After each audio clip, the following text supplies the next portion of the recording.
Hello everyone, एक बार फिर से आप सभी लोगों का बहुत बहुत स्वागत है डेली करंट अफेयर्स के इस वीडियो सेशन में। दोस्तों, आज है 25 फरवरी का दिन और आज हम इस वीडियो में डिस्कस करने वाले हैं कुछ बहुत ही इंपॉर्टेंट करंट अफेयर्स के एमसीक्यूज। और उन एमसीक्यूज से आपके जो भी इंपॉर्टेंट फैक्ट्स बनेंगे, इंपॉर्टेंट क्वेश्चंस बनेंगे, उनको हम साथ में डिस्कस करते हुए चलेंगे।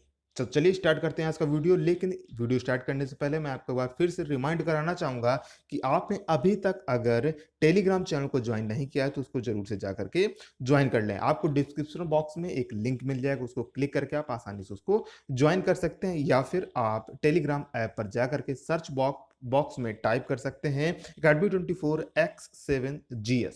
ठीक है, जैसे ही आप टाइप करेंगे तो वहां पर आपको चैनल का लोगो दिख जाएगा, पूरा कंप्लीट वहां पर टेलीग्राम चैनल आ जाएगा। तो वहां पर जा करके क्लिक करके आप उसको ज्वाइन कर सकते हैं। क्या मिलेगा आपको चैनल में?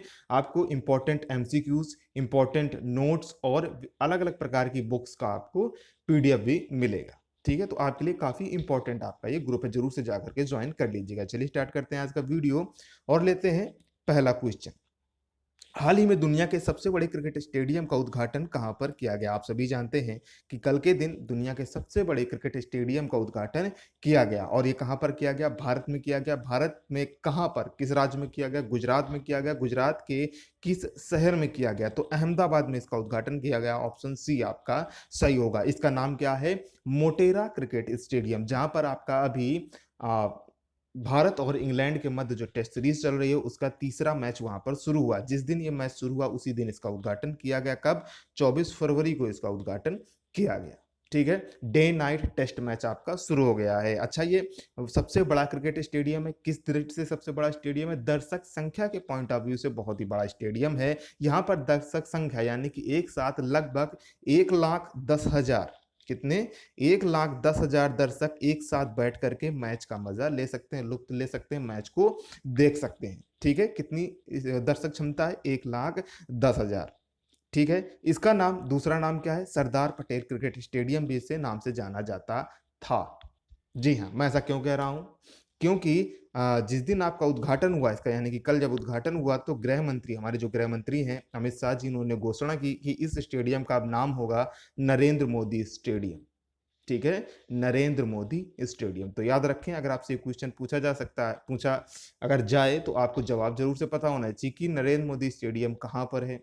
गुजरात, अहमदाबाद में है। ठीक है, जिसे मोटेरा स्टेडियम भी कहा जाता है। याद रखें, एग्जाम के पॉइंट ऑफ व्यू से बहुत ही इंपॉर्टेंट है।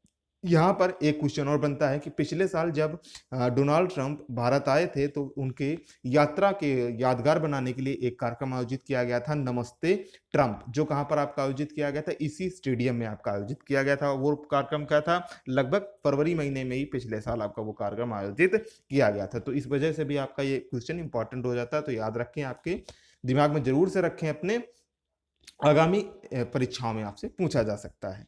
ठीक है, ये जो आपका स्टेडियम है, ठीक है, मोटेरा स्टेडियम है, इसको डिजाइन किसने किया है? किस आर्किटेक्ट ने इसको डिजाइन किया है? याद रखें, कभी कभी क्वेश्चन पूछ लेता है, एनटीपीसी के वैसे काफी फेवरेट क्वेश्चंस होते हैं। तो शशि प्रभु ने, किसने? शशि प्रभु ने इसको डिजाइन किया है। इसके आर्किटेक्ट हैं शशि प्रभु। ठीक है, इंपॉर्टेंट है, लिख लीजिए, नोट डाउन कर लीजिए इसको, काफी इंपॉर्टेंट आपका क्वेश्चन बन जाता है। बढ़ते हैं दूसरे क्वेश्चन की तरफ। हाल ही में जिंदल पावर, जी हाँ, जिंदल पावर का अध्यक्ष किसे बनाया गया है? Jindal steel and power limited, ये आपकी पूरी एक कंपनी है। तो एक ये स्टील का प्रोडक्शन करती है और एक पावर का भी प्रोडक्शन करती है। तो जो पावर डिपार्टमेंट है उसका अध्यक्ष किसे बनाया गया है? अनिल कुमार झा जी को बनाया गया है। ऑप्शन ए आपका सही होगा। ये जो अनिल कुमार जी हैं, ये पहले कोल इंडिया लिमिटेड के पूर्व अध्यक्ष थे। ठीक है ना, यानी कि ये जो वर्तमान में क्या है? कोल इंडिया लिमिटेड के पूर्व अध्यक्ष हैं और अब इन्हें जिंदल पावर का क्या बना दिया गया? अध्यक्ष बना दिया गया। तो मैंने आपसे कहा कि ये जो जिंदल पावर लिमिटेड है, यह है एक steel maker company, Jindal steel and power limited की एक सहायक कंपनी है। ठीक है, याद रखें, Jindal steel and power limited के हेड कौन है? नवीन जिंदल है। कौन है? नवीन जिंदल। याद रखें, पॉइंट ऑफ इंपॉर्टेंट है आप सभी एग्जाम के लिए। ठीक है, तीसरा क्वेश्चन लेते हैं। हाल ही में युवा Bharat the heroes of today, ये बुक का नाम है, ठीक है, नामक पुस्तक किसके द्वारा लिखी गई? तो बुक का नाम आपको याद रखना है, युवा Bharat the heroes of today. इस बुक को लिखा है देवीर देवीर सिंह भंडारी ने।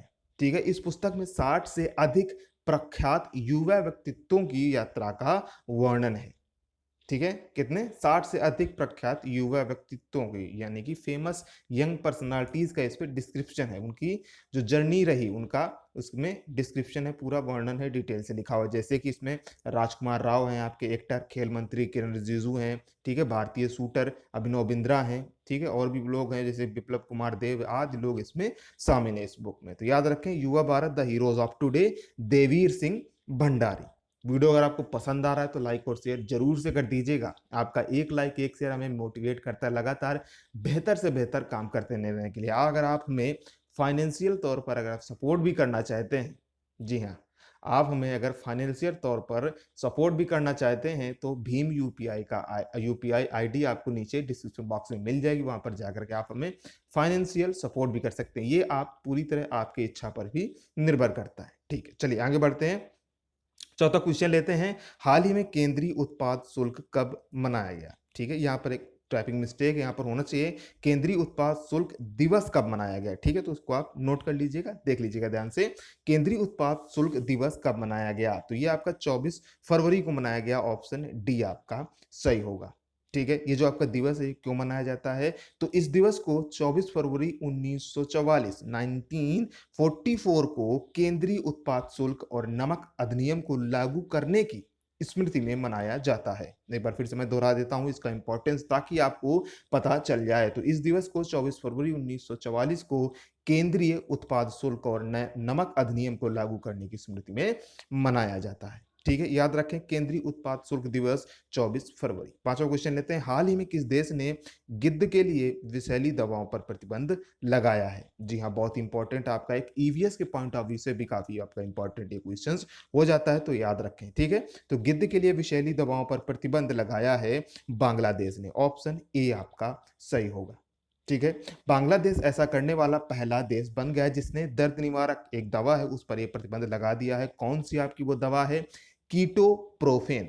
यहां पर मैं आपका नाम लिख देता हूं, आप नोट कर लीजिए उसको, कीटोप्रोफेन, क्योंकि इस तरीके से भी आपके एग्जाम में पूछ सकता है कि कीटोप्रोफेन नामक दर्द निवारक दवा को, पेन रिलीफ पेन किलर दवा को किसने प्रतिबंधित कर दिया है, किस देश ने? तो वो है आपका पड़ोसी देश बांग्लादेश। ठीक है, इसने प्रतिबंध कर दिया। क्यों कर दिया है? क्योंकि मवेशी को जब दर्द, मान लीजिए दर्द हो रहा है, उसको कोई दिक्कत हो रही है, तो दर्द निवारक के रूप में इसका प्रयोग किया जाता था। मवेशी यानी कि जानवर, एनिमल्स के लिए दर्द निवारक के रूप में इसको प्रयोग किया जाता था। और जब उस जानवर की मृत्यु हो जाती थी तो जानवर को कहीं किसी ने उसको, या तो मान लीजिए अगर उसको जमीन के अंदर गाड़ दिया तब तो ठीक है, दफना दिया उसको, लेकिन कभी कभी क्या होता है, व्यक्ति उसको बाहर छोड़ देता है खुले मैदान में, तो खुले मैदान में फिर क्या है, गिद्ध उसको उसके पास आ जाते हैं उसका मांस खाने के लिए। तो फिर उसके मांस के थ्रू जब वो खाता है मांस, गिद्ध, तो उसके अंदर बॉडी में चली जाती है, जो कि उसके लिए, गिद्ध के लिए विषैली हो जाती है। ठीक है, तो इसलिए बांग्लादेश ने उसको रोक दिया, बिल्कुल से प्रतिबंधित कर दिया है कीटोप्रोफेन को, याद रखें, इंपॉर्टेंट है आपका।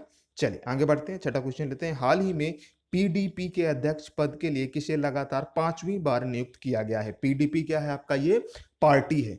कौन सी पार्टी है, क्या नाम है इसका? पीपुल्स डेमोक्रेटिक पार्टी। तो आप पूरा नाम जानते ही, सुनते ही पता चल गया होगा कहां की पार्टी है आपकी, ये जम्मू की पार्टी है। ठीक है,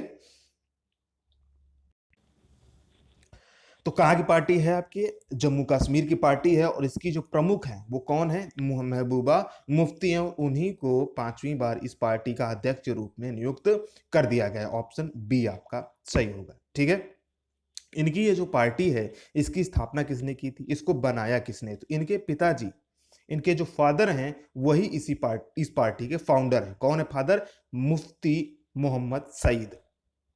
कौन है? मुफ्ती मोहम्मद सईद इनके फादर हैं, उन्होंने इस पार्टी की फाउंडर की, और अब महबूबा मुफ्ती इस पार्टी के अध्यक्ष बन गई हैं, 5वीं बार नियुक्त किया गया है। जो महबूबा मुफ्ती जम्मू कश्मीर की पूर्व मुख्यमंत्री भी रही हैं, और इन्हें, किन्हें? महबूबा मुफ्ती को 3 साल के लिए पार्टी का अध्यक्ष नियुक्त कर दिया गया है। ठीक है, तो याद रखें, पीडीपी यानी कि पीपुल्स डेमोक्रेटिक पार्टी। चलिए आगे बढ़ते हैं, नेक्स्ट क्वेश्चन लेते हैं। लेकिन आगे बढ़ने से पहले एक बात कहना चाहूंगा कि अगर आप हमसे सोशल मीडिया के माध्यम से जुड़ना चाहते हैं, हमारा फेसबुक पेज है, हमारा इंस्टाग्राम पेज है, इन सभी के लिंक आपको डिस्क्रिप्शन बॉक्स में मिल जाएंगे। वहां पर जाकर के आप ज्वाइन कर सकते हैं, आप किसी भी टॉपिक को, किसी भी सब्जेक्ट को डिस्कस कर सकते हैं, मैसेज कर सकते हैं। ठीक है, तो आपको सभी लिंक, इंपॉर्टेंट लिंक आपको डिस्क्रिप्शन बॉक्स में मिल जाएंगे। आगे बढ़ते हैं, 7वां क्वेश्चन लेते हैं। हाल ही में डॉक्टर शक्ति गुप्ता को किस संस्थान का निदेशक नियुक्त किया गया?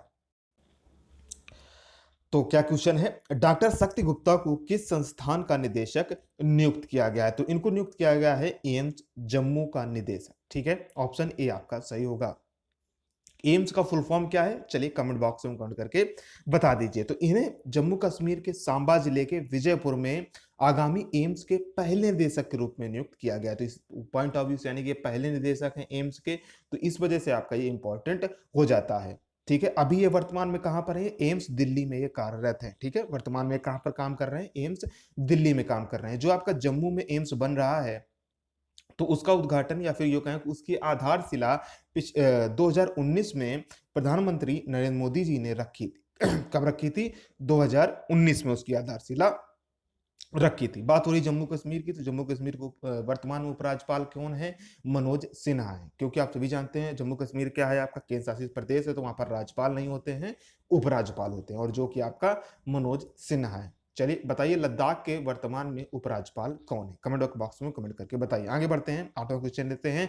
हाल ही में प्रसिद्ध फैशन ब्रांड लिवाइस, ठीक है, कैसे लिखते हैं आप इंग्लिश में, LEVI'S, लीवाइस का ब्रांड एम्बेसडर किसे नियुक्त किया गया है? तो यह है अभिनेत्री दीपिका पादुकोण। ऑप्शन सी आपका सही होगा।